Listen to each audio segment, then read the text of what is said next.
goes on, I think, in all of our friendships. And before I get there tonight, I need to just take a moment to maybe challenge you at the very front end of this sermon about how you think about the words that are about to be said. Because here's an observation. What tends to happen when I get up here and I preach about, say, we preach about all kinds of topics here, but let's say I get up here and I'm preaching about trusting God with your future. Here's what most people in the room do. They listen to that sermon and they go, man, I really need to trust the Lord more, and I've been stressed out and anxious, and I really need to believe that the God of the universe has me. Or when I preach a sermon on forgiveness of sins and how God, through the cross and resurrection of Jesus, has forgiven your sins now and through eternity, there are most of you who will sit here and hear that sermon and go, yeah, Jesus has forgiven my sins. Or if I talk about how to grow in your faith, most of you will sit here and you will hear that sermon and you go, okay, I need to grow in my faith. I need to read my Bible. I need to share my faith. Like you take the sermon typically and you internalize it and say, okay, how does God want to speak to me? What does God want to do in my life? And yet, there's certain topics we bring up in this space. And you hear that topic and your first thought suddenly switches from, how do I need to grow and learn and change from this? And suddenly it flips to, yeah, someone else needs to hear this. And here's what I mean. Tonight, we're going to look at what the scriptures have to say about three very connected parts of friendship. And that would be these three things: drama, careless and hurtless words, and gossip. Say it again: drama, careless words, and gossip. And what's immediately happening for some of you is you're thinking about that friend in your life who is just completely stirring up drama everywhere, or that girl who just gossips about everyone, or that guy who just says things that are totally hurtful, and you're going, man, I wish they were in the room. I wish they were hearing this sermon tonight. Like immediately you're thinking of all the people who have stirred up drama in your life, or have gossiped about you, or have said hurtful things to you. And right from the outset of tonight, I want to challenge you. Now, I want to plead with some of you that you wouldn't sit here and hear this sermon as a condemnation of someone else in your life, but rather you would sit here and hear this and go, what does the Lord have to say to me tonight? What does God want to speak into my life tonight? See, if you leave tonight hearing this sermon about these three topics and just go, yeah, everyone else in my life, they're really bad and need to hear this sermon, you've missed the point. But what I plead with you tonight is that you would just hear what the Lord has to say through His Holy Scriptures, and that you would absorb that into your life, because our belief is this: your friendships are not simply like just a relational element of your life. It's a spiritual element. And we've been saying this since the very beginning of the series. We've been saying that your friends will determine the direction and the quality of your life.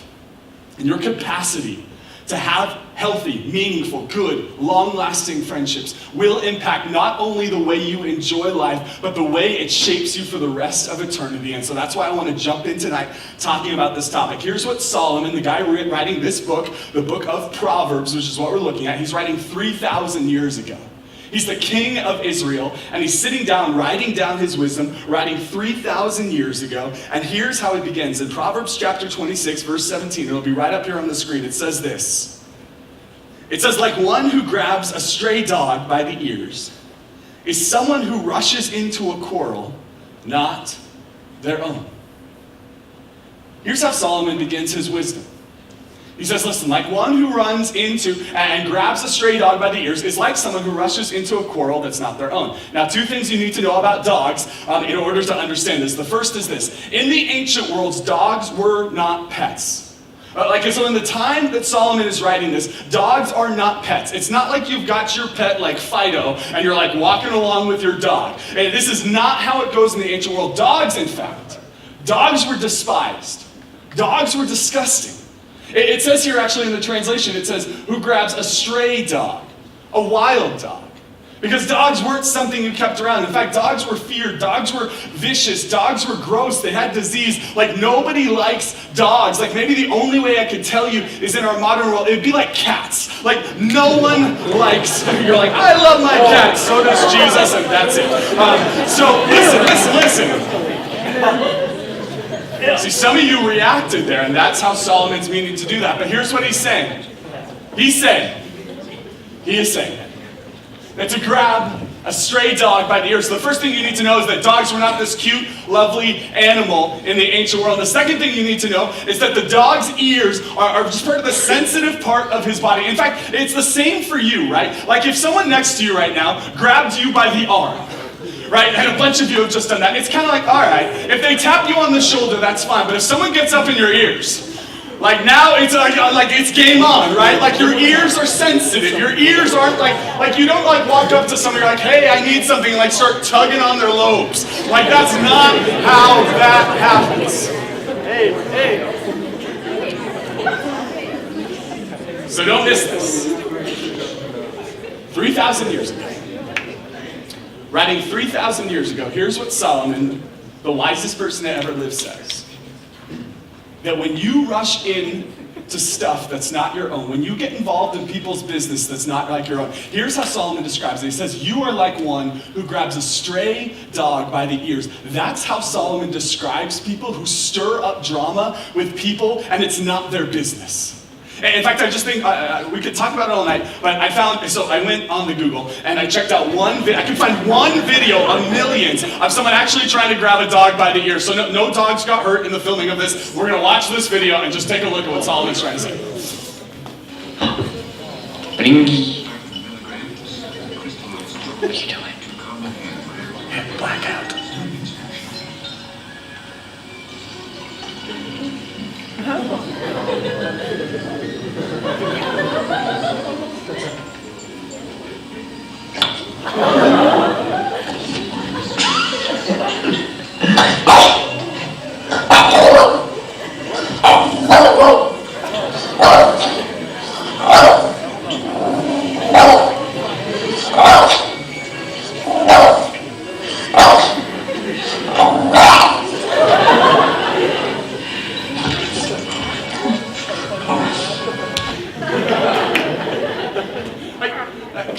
Can I just observe something? 3,000 years ago, Solomon sees this scene and goes, that's what it's like when you start to get involved with other people's business. See, here's what some of you do.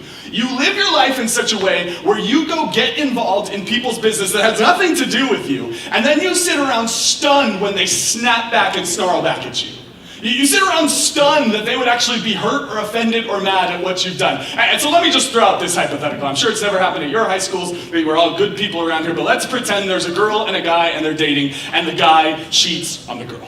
Again, it's never actually happened, I'm aware. So the guy cheats on the girl. And you know the guy and you know the girl, like he's in your science class and she's in your English class and you've kind of known them for a while and you hear about the drama that goes down. And so you decide, in all of your infinite wisdom, that the best way for you to contribute to this situation is for you to walk up to the guy and confront him for what he's done. Thinking that if you get involved in this, somehow it will make it better. And here's how Solomon, 3,000 years ago, wisest guy who's ever lived, is going to describe you.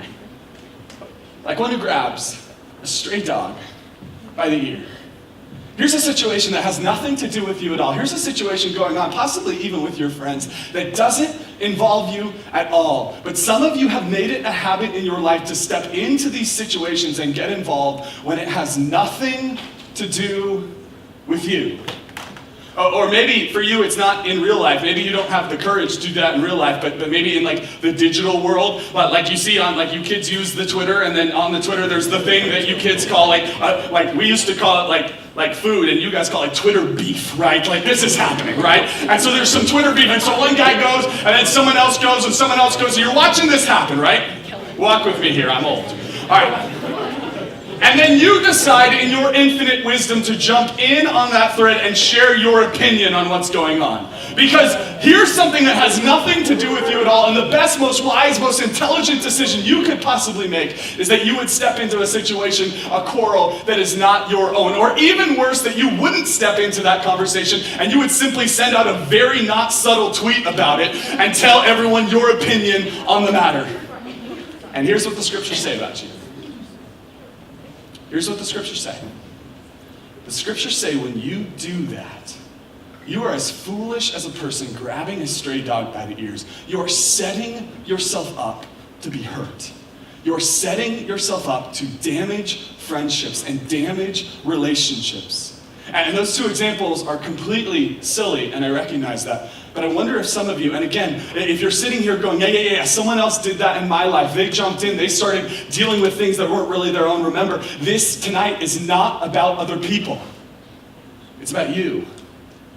And my question for you tonight is this: are you the type of person who gets involved with things that you really shouldn't be involved with? Are you the type of person that steps in and says stuff where you really have no business saying anything? Because the scriptures are going to say that this is not a new problem. This is not like nowadays people do this. This is something that's been going on for thousands of years, and it's foolish.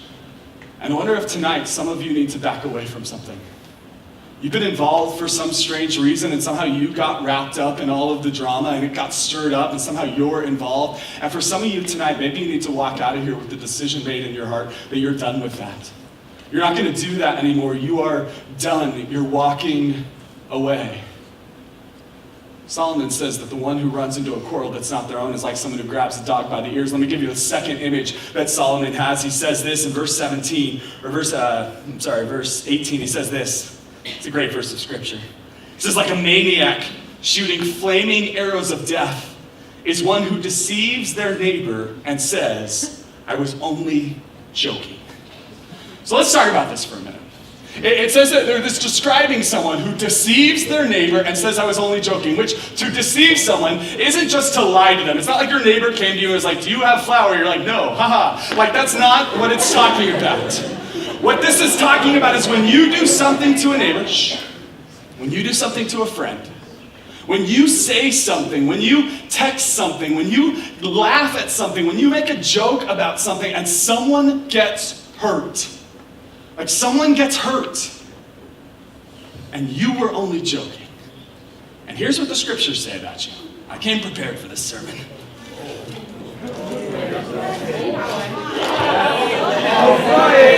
Don't be jealous. It's pretty cool. Here's what the Bible says about you. If you're that individual, and here's you. You are probably the individual who makes everyone laugh in the kid. You're probably the individual that makes everyone laugh. You're probably the individual that always has something to say. You're probably the person who, when you're standing around, you kind of like hold court and everyone's kind of like you're controlling the conversation and you say things and you make jokes. And here's the thing about you. You may be hysterical, but here's how the Bible describes you. You're like this individual just doing this. Shooting flaming arrows of death at people. But here's the crazy thing. I want you to see this text again. It doesn't say it's like a maniac shooting arrows of death. It says flaming arrows. Which maybe you've never stopped to think about what a flaming arrow is for. See, an arrow kills one person. Like, if I shot that over there, it'd either be Chase or Taylor, one of them's dead, right? Like, they're done, they're gone, I've shot an arrow at them. But, the idea of flaming arrows came from this idea: if we would light the arrow on fire and then we would shoot that arrow and it would hit someone and it would light them on fire, then it would light the people around them on fire. Like, the idea of the flaming arrow isn't just kill one person, it's cause as much damage to as many people as possible. And then here's what I wonder for some of you. I wonder if you've ever been in a situation where you said something that you thought was funny and you thought was okay and you didn't think was a really big deal and you were just kidding, and then it ended up hurting someone, and then somehow that someone told someone else. And that someone else told someone else, and suddenly there's a group of 4 or 5 people who don't like you just because of one joke you told. Just because of one thing you said. I would guess a lot of you in this room know exactly what it's like to be the person who makes a joke and it hurts someone, and then suddenly 4, 5, 6 other people are angry at you. And the scriptures are going to say this: that the one who deceives their neighbor, the one who says things, the one who just throws words out there, says you're like a maniac, shooting flaming arrows of death. I wonder for some of you if it's not in person, but for some of you, I think you shoot these flaming arrows of death in your group chat.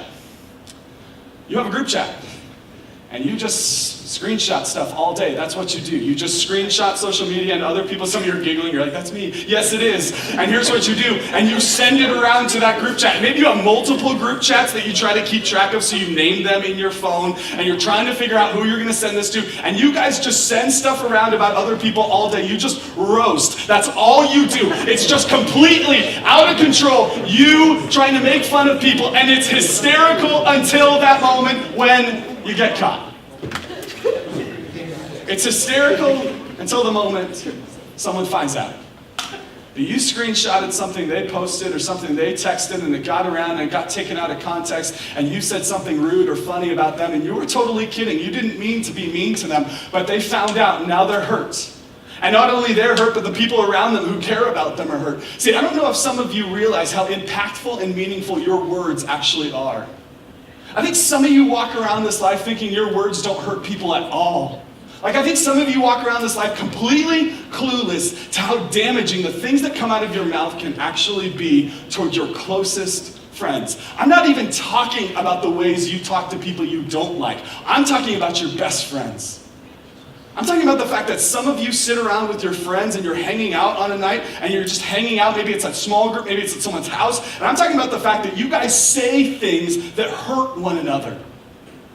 And then you fly it under this ridiculous banner that you were only joking. There's a phrase we teach kids, right? Maybe you can complete it with me. It says, sticks and stones will break my bones, but words.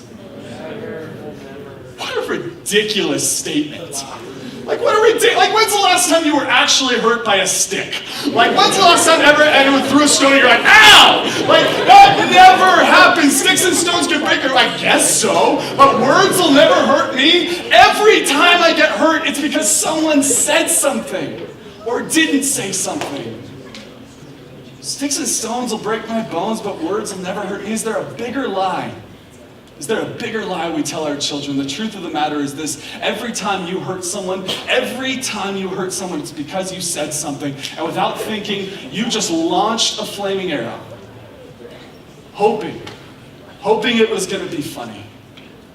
See, I wonder if for some of you tonight, you need to stop and think about the way you talk to your friends. Again, I'm not talking about your enemies. I'm not even talking about your siblings. I'm talking about your squad, your group, your friends, your group chat, your best friends. I need you to think about tonight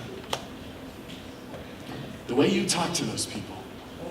I think if I'm going to tell you tonight one of these areas I've struggled with the most over my life, it's this one. It's the fact that I have over and over and over again thought I was saying something funny or just thought I was just kind of being nice. I tend to be a pretty thick-skinned person. I tend to not be offended. Like if you walk out of here tonight and you're like, Brian's an awful pastor, I'll be like, whatever. Like I don't care. Like I kind of have lived my life that way. But then I find myself in these situations where I think everyone's going to be like that. And I totally make a joke and I'm totally kidding and I totally don't hurt the person or hate the person, but I end up hurting the person because I'm not thinking about it. Here's what I wonder tonight. I wonder if some of you need to drop the bow. I wonder if some of you need to decide as a group that you're no longer going to make your primary form of laughter like making fun of each other constantly. I wonder if some of you just need to decide tonight that the way you interact with each other is actually causing more pain than good, and you think it's funny, but everyone else in the group is ready for it to be done. And if you're sitting here going, well, I don't think my group thinks that, maybe you're the one who needs to think, ooh, got him. No, maybe you're the one. Maybe you're the one that everyone's wishing would just be a nice person. But instead, you've decided to be the person who's hysterical and rips people down. And I'm calling you out tonight to say it needs to end. Because your friends will determine the direction and the quality of your life. And if you choose to be the person who shoots flaming arrows at your friends over and over and over again, you will find yourself alone and hurt. And I'm calling you out tonight to remember, maybe for the first time to recognize the power that your words have. And then here's the final image tonight. Solomon says this. He says, without wood, a fire goes out. And without gossip, a quarrel dies down. It says, without wood, a fire goes out. Without gossip, a quarrel dies down. I want to show you, in my mind, what I think just explains this perfectly. I want to show you a picture of last fall at a place that a lot of you have been. This is Hume Lake. A lot of you have stood right here. And this was the fire, if you remember, late last August, all the way really through the fall, there was this massive fire called the Rough Fire that was happening up by Hume. And there was all this concern because just huge amounts of the forest are being taken out by this raging fire. And there was all this prayer like, Lord, protect Hume Lake, keep Hume Lake from burning to the ground. And this is how close it gets. It gets all the way up to the dam. And you just sit here and you see this picture and how small those people look, even how small that helicopter looks compared to this huge cloud of smoke. It's overwhelming. And here's what I wonder tonight. I wonder if some of you walked in this room and there's just an overwhelming amount of drama in your life. Like some of you are actually not really into drama, but here's my observation. It's less of you than you think. Like some of you think you're not into drama, but it actually just surrounds you like a hurricane, like a raging fire. Everywhere you go, there's drama. And I wonder if some of you tonight would feel like this, like you see this constant drama coming in on your life, and you're just going, how do I stop this? How do I fix this? How do I stop being the girl that everyone is just so dramatic around? How do I stop being the guy who's just constantly stuff is being stirred up? How do I stop this? And here's what's fascinating. I want to look at how Hume actually stopped this fire. Because if it's Brian stopping this fire and I'm in charge of all the firemen, which is a bad idea, my plan is like get as many buckets of water and go hit the flame with the water, take out the flame, and it goes away, and then we don't have a fire anymore. But that didn't work. It didn't work. It didn't. They tried this. They tried this strategy of, you can see the helicopters, they're dropping huge buckets of water, and it didn't work, because here's what tends to happen. When a fire gets rolling, it gets so hot and so big that dousing it with water really isn't going to work. And for some of your lives, the drama has gotten so overwhelming that you actually can't stop it. You actually can't go put it out. Some of you think that if you could just talk to the right people, you could settle all the drama and it'll just go away from your life. And it's never going to work. I want to show you how Hume actually stopped the fire. This is called a fire line. And a fire line is this way that you just cut down. You can see the trees right there. They weren't burned to the ground. They were cut very precisely so that there was no more, like the trees, they were removed. There was no more wood to burn. So that the fire would rush right up to this line, but then it would stop in an instant. Because they've removed all of the fuel for the fire. There's no more fuel. There's nothing left to burn. This is how they stopped the fire up at Hume Lake. This is how they kept the fire from burning Hume Lake Christian Camp to the ground. Because they removed the fuel. And I wonder if for some of you tonight, if you need to take some recognition that the fact that there is all this drama in your life because you have allowed the fuel of gossip to stay present in your interactions. I wonder for some of you, there's this overwhelming fire raging towards you, and then you receive drama, like perfectly good stories about this person or this person, and here's the crazy thing. They took perfectly good trees and they cut them down because they said, this will protect our camp. And I wonder if some of you need to protect your life by deciding that the next time someone gossips to you, the next time someone starts a story with, hey, I heard someone, but you can't tell anyone because they'd be really mad if I told you. The next time you hear that, you just say, hey, listen, I don't want to hear it. I don't want anything to do with that.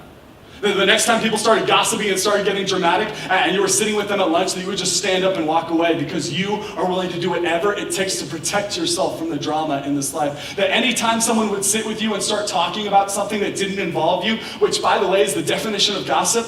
Like if you weren't involved in it or the person you're talking to wasn't involved in it, it's gossip. If you're talking about something and you weren't there, but you're like, did you hear what they did in this weekend? And then they went and did that, and then she said this, and he texted this. At that moment, you are gossiping. And what Solomon's going to say is that without wood, a fire goes out, and without gossip, a quarrel dies down. If you want to prevent the raging fire of drama from overcoming your life, some of you need to make the decision that you are done with gossip. That you're done receiving cool bits of information about people and then passing that around, that you're just done with that. You're through with that because you're so sick and tired of the gossip in your life. So here's something I've noticed over the years.